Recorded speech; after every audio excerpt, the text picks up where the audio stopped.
Good morning and welcome once again to this, the 62nd of our 365 Bible studies, which introduce us to the Bible, to its contents, and to the styles and the beliefs of its writers.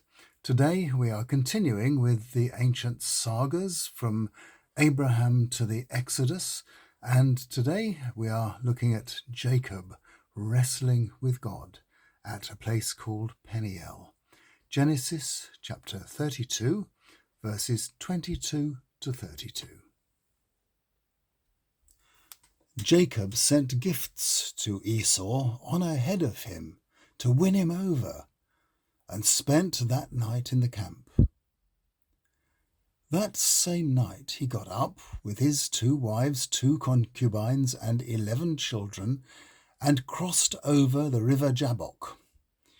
He sent them and all he possessed over, but he stayed behind, alone. Then a man came and wrestled with him until dawn was about to break.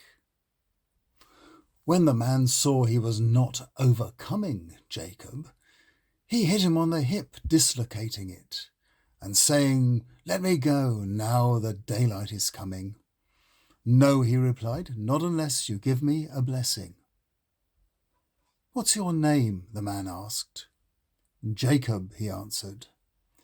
The man said, "Not any more. You are not Jacob, because you have struggled with God and with humans, and you have prevailed. So your name is now Israel." Israel sounds like struggle and God in Hebrew. Jacob then said, "Now you tell me your name." He answered, "Why do you want to know my name?" At which point he blessed Jacob. Jacob said, "I've seen God face to face and I'm still alive." So he named the place Peniel, which sounds like face of God in Hebrew. The sun was coming up as Jacob left there, limping because of his hip. Even today his descendants don't eat meat from the hip joint, because it was there that Jacob was hit.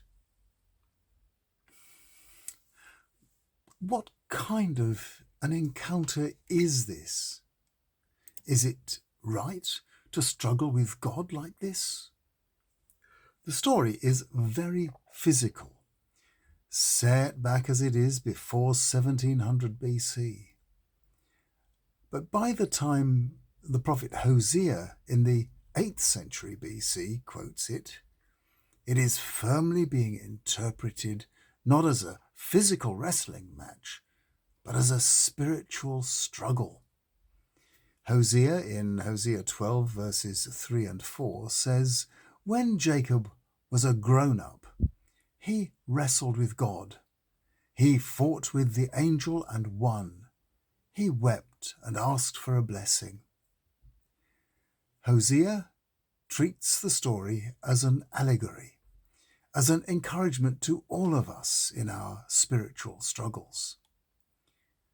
But the scholars have delved into the origin of Jacob's saga, and some have detected signs of a tendency towards treating it as a kind of superhero story, which is hiding just out of sight behind the text.